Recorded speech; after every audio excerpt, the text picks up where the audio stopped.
everybody, and welcome back to a brand new video. And today we are going to be doing our May reading wrap up. I cannot wait to share the books that I read in May with you.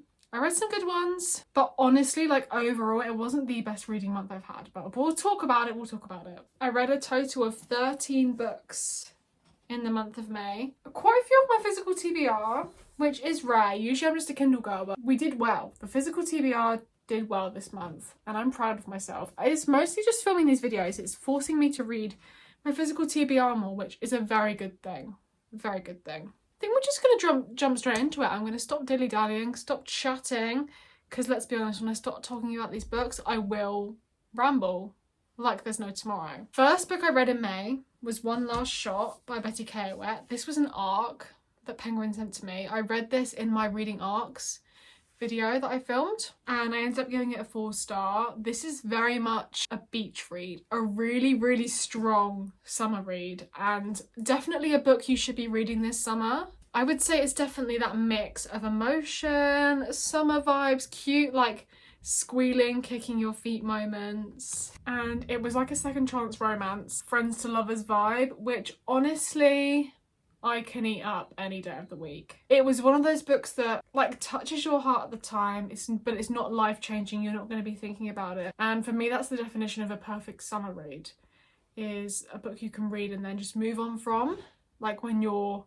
voraciously reading on your summer holiday. This is perfect for that. And it's set in Italy, which is just the ultimate vibes. Yeah, just overall a great summer romance. And if you're looking for a summer romance this summer, I'd highly recommend. Really fast paced, pretty short, just overall good vibes. Now next, I don't want to talk about this. Getting through this next book, probably one of the hardest things I've ever had to do. I did not get on with this book. I was not hooked. I didn't find it at all interesting. I just didn't get the plot. It just didn't do anything for me.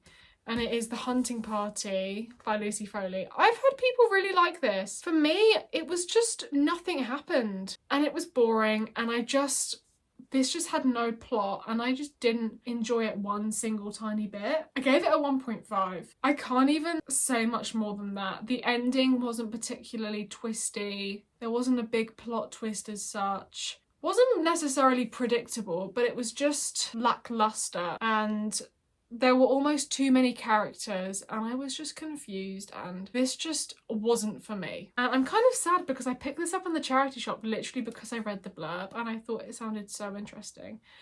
Basically, the premise of this, old friends are gathering for New Year in this massive lodge. Someone ends up getting murdered. It's like the depths of winter and they're stuck in this lodge. Someone ends up getting murdered and it isn't an accident, because there's no one else around, so they have to try and figure out who it was. And the premise sounds really interesting, but the execution just wasn't there for me. So yeah, unfortunately, I gave this a 1.5 star. Now, the next book. Oh my goodness. Okay, I read this was another arc, and I read this in the arc reading vlog. May I present to you my third 5-star of the year. I think I've read over 60 books now. This is my third 5-star of the year. Love at First Book by Jen McKinley. Just stop it. Oh my good God, just stop it. This was so good. I urge you all to go and pick this up from Waterstones, from your local bookshop. This was like the biggest underdog. I've never heard of this author, never even heard of this book. I literally saw it on NetGalley and I thought, I know, that sounds interesting. I'm going to try that. My life has now changed because of this book. Oh my goodness. This romance book was so romance book coded, if that even makes any sense. This is the romance book for my romance book lovers. It's centered around bookshops, publishing books, authors, writing. Even though it's just been released, if I was going to say to you, this is when you should read this book, this to me is very much an autumnal read, like a transition from summer to autumn. That's when I recommend you read this book. That's the vibes this book gives. I cannot describe the feelings that I felt when I read this book. As a romance book lover, I just felt validated, and it truly felt like a dedication to us book girlies, truly. Even though it had parts where it was light-hearted, the romance was really sweet and sincere. It had emotional parts, and I honestly was biting back tears at points because it was really realistic, painful and emotional, and raw and almost painfully beautiful to an extent. I can't explain it, but Jen somehow managed to capture the feeling of being under a blanket in bed with a cup of tea into words on paper in a book. And I haven't read anything like that in a really long time. And it just was beautiful. I wrote this in my Goodreads review, but if I Hate It Here by Taylor Swift could be a book, it would be this. And I think that's all I need to say. 5 stars. 5 stars. Next we read Hate Mail by Donna Marchetti. Again, I read this in a reading vlog. This was really interesting. Like I said, I read a lot of romance. This was like nothing I've ever read, and I really, really, really enjoyed the concept. I liked the execution, not as much as I loved the concept. There were things if I was writing I would have changed, things I would have liked to see. I think with the direction the author went, there's not really another way this book could have ended. Just a quick premise of what this book's about. The 2 characters become pen pals in elementary school, and they're writing to each other, they continue writing to each other until one day the letters stop, and then randomly, a little while later, Luca, the MMC, sends a letter to Naomi and doesn't give a return address. And it's kind of like a little bit enemies to lovers. She's then got to now find his new address, and she kind of goes on a wild goose chase. And yeah, it was so unexpected and just fun. Something different, really, really different. If you're wanting a romance book that's just not like nothing you've ever read, this is your book to read. And I gave this 4 stars. I said 3 stars for the concept, 1 for the execution. I really loved the concept.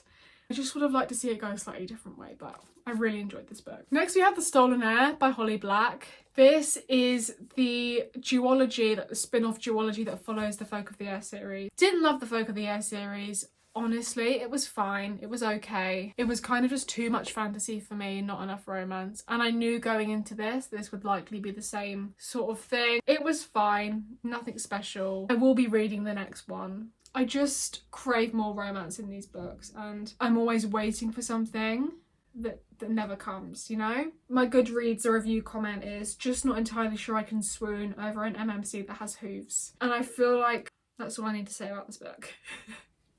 I gave it 3 stars. I could take it or leave it. But I knew that going into it, that would be sort of the case. The next book I read was The Bromance Book Club. This is very similar to Hate Mail in the fact that it's a very interesting concept and like nothing I've ever read before. So The Bromance Book Club is centered around a group of guys, and one of the guys is having marriage issues and he needs to save the relationship. So he goes to his guy friends and they all tell him that they've been reading romance books to repair their relationships, and that's how they're winning at life, is because they read romance books, specifically like historical romance books, like romance fiction. And so this guy, I think Gavin starts reading these books, and it's a vibe. It's just really funny and banterous. Specifically, I loved the banter between the group of guys. I didn't love the relationship between the 2 main characters, and I really didn't love the FMC. I think parts of this book were very surface level and not really that thought-provoking, but it did what it needed to do. It was funny. Like, I was laughing at points just because the banter was just so top tier between the group of guys in the book club. This is part of a set of interconnected standalones, I believe. I'm probably going to read the rest, but I'm not rushing to read them by any means. It's like Hate Mail in the sense that you want something a bit different. Something with a bit more substance, with a bit of a different plot, not just your average romance book, then this is the one to read. Gave it a 3.25, and it just did the job at the time, you know? Next we have this book, which I read on my Kindle, called Picking Daisies on Sundays. I have a bone to pick with this book. I don't even know why. Everyone who has read it that I've seen has enjoyed it. I don't know what's wrong with me. For me, it stemmed from the fact that the MMC was trying to be tough with the, basically touch her and I'll kill you. That's not what he said, but that sort of vibe. And that just instantly gives me the ick when it's not. When it's just like a teenage guy, like, that instantly gives me the ick. And that's exactly what happened. I honestly don't remember a whole lot about this book other than the main characters were very immature. I think they were meant to be like 23, 22, but they were acting like they were 14. And I think the way it was written, it was almost written as a YA book, but the characters weren't YA, you know? So I think that's where for me I kind of struggled with the gap kind of between and it just wasn't for me. I didn't connect with any of the characters. I found them childish and annoying. I don't really enjoy YA writing anyway, and I think, yeah, it just wasn't my book. I will say though, the Taylor Swift references were phenomenal and I loved it for that. I loved it just for that. I ended up giving it a 2-star. I would not recommend it. Like I said, it just wasn't my thing. And that's okay. Reading is subjective, it's okay. Then I read Pull, which is the novella following Push by Nyla Kay. Look, I'm not going to dwell on this one too much just because it's a little novella, which is kind of just like an extended bonus chapter, like a 200-page bonus chapter. Honestly, so just going back, Push, the book that this is based off of, is a forbidden romance that's very unhinged and just ridiculous and unbelievable and just stupid, but it's like one of those books that it's so crazy and unhinged that it's good, if that makes sense. Like, it's so bad that it's good, you know? I kind of enjoyed the first one. I think I gave it a 4-star. This, however, when the romance isn't forbidden anymore, it's not as fun. So there was no angst, there was no forbidden nature, there was none of that. It was very much just happily ever after, and it wasn't as interesting, but it's okay. I like the characters and it was nice to be back in the world with them. It's always nice to do that. So gave it a 3.5, but nothing special, take it or leave it. Then we read A Twisted Love Story. I read this in my reading the highest and lowest rated books on Goodreads video. This was the lowest. I talk about it in detail in that video, but this was the most convoluted, confusing, just unnecessarily ridiculous book I've ever read. There were so many characters that just had nothing to do with anything. So many plot points that just had nothing to do with anything. It was very much like Pretty Little Lies in the sense of the plot holes, the convoluted plot lines, we're gonna tell you this, but it means nothing and it goes nowhere. Very much followed that sense, but it wasn't good and it wasn't iconic in the same way that Pretty Little Liars is. I can't even tell you the plot of this book because I still don't understand it myself. If I'm gonna liken it to a vibe, I would say it's a modern day Bonnie and Clyde, but this was extremely overstimulating and I just still don't understand what happened. The ending was really abrupt and weird and I just don't know what I read after I finished this. I gave it 2 stars. This will be going to the charity shop. So yeah, that doesn't say anything. I don't know what will. Then we read Icing It by Emma Fox. You liked Pucking Around by Emily Rath. Read this book. It's not a direct copy of Pucking Around, but it's literally the exact same vibes as Pucking Around. It's an MMFM hockey romance, reverse harem vibe. This I just love, and I just love books like this sometimes. I really have to be in the mood for them, but I eat them up every time. This was so unhinged, ridiculous, but I loved it. I really, really enjoyed it, and it is exactly what I needed. I think I was getting in a bit of a reading slump after reading this, and some of the books I had not had great luck. This really helped just lift me up and thought, yeah, I'm revived again. Nothing life-changing, but just truly iconic, and a hockey romance will always have its place in my heart. I honestly don't remember a whole lot about it, and I'm trying to dig in my brain if I can give you any ounce of plot from this book, and I can't, so that does say something. I've just remembered. So you've got the FMC and then the 2 hockey players, and then the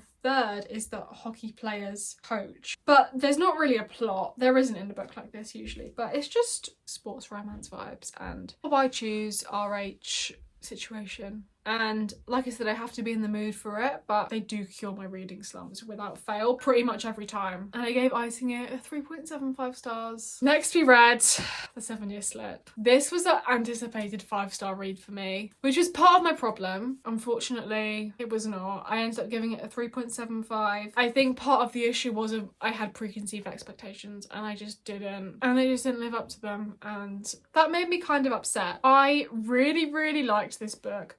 Specifically loved Ashley Poston's writing. It was exactly like Emily Henry, Abby Jimenez sort of energy, and that's my favourite type of writing, so I'm 100% going to be reading all of her other books because I loved the writing style and I genuinely loved everything. I loved the characters, I loved the vibe, I love everything it gave other than like the main plot point of there's this magical apartment. I delve into this a lot more in my highest lowest ratings video and this is the highest rated book on my physical TBR. And yeah, Nora is her name. No, it's not Nora. What am I saying? Clementine's aunt dies and she gets her old apartment, and it's a magical apartment, and this guy basically just spawns in her apartment, but he's living 7 years in the past, and it's all confusing. They end up falling in love, and there's just this whole thing, and I just kind of didn't get it. I wanted to, I just couldn't quite make sense of it all. It was confusing, and I know I'm the problem. I know everyone and their mother who has read this loved it, so I know I'm the problem. You don't need to sit and tell me I'm the problem. I just wanted it to be a 5-star so badly, so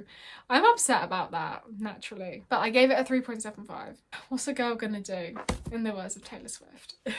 Next, we read Untether by Elodie Hart from the Alchemy series. This is book 4. The Alchemy series basically fills my Salacious Players void. I read most of the Salacious Players series last year, and I really enjoyed it, and I finished that series. I think there was 6 books. So now I'm on the Alchemy hype. It's very much the exact same thing. They're like spicy romance book, slightly darker, palette cleanser sort of thing. That's what they're useful for. And like I said, I felt myself going into a slump after this 7-year slip. Upset. So this did the job. This is a reverse age gap, and it does the job. They do the job every time. They're just spicy, darker romances, all based around a club in London, and very Salacious Plays. If you like the Salacious Plays series, 100% read Alchemy, because they give off the vibes they give off are identical. And I gave it a 3.25. They're nothing life-changing. They're quick, easy reads, and nothing else more to say, really. And then I'm reading this for another video that's not out yet, but I then read the 3rd Pretty Little Liars book. I'm not going to say too much about this because I talk about it in depth in that video, but the Pretty Little Liars books are just iconic. There's some stuff that happened in this book that is not what happened in the show, which is really exciting, and it's just interesting to see where Marlene has deviated from the books that Sarah Shepherd wrote. And yeah, the books are very much YA written, and I do struggle with that a little bit, but you know, I'm reading it because it's PLL, and I have been for a long time and will forever be obsessed with the plot of Pretty Little Liars because it's so just crazy convoluted, and I'm reading the books just to do some comparison for my own personal research, and may or may not be making some videos out of it for the entertainment of you. I ended up giving it a 3 stars. I think I've given them all 3 stars so far. They're nothing spectacular, but you know, we've got to read them. We've got to read them. That's the 13 books I have read in May. This was a good reading month for me. I had a couple of months where I was not slumping out, but just struggling. But I think making these videos, especially, it's helped me tackle my physical TBR, which I'm very proud of myself for, because we all know Ella versus her physical TBR is a crazy thing that realistically I'm just never going to win the constant battle. Thank you so much for watching this video. Let me know if you've read any of these books, what you thought, and let me know if I've convinced you to read any. If you read one book from this video, please, with my entire heart, let it be Love at First Book. You need to read this. This was so good, and it had no business being this good. I want to say again, thank you so much for watching this video. Please subscribe, like, do all of those things. I'm ready to start June reading. I'm very excited, lots of fun videos to come, and I hope you have a lovely rest of your week, and I will see you when I see you. Bye!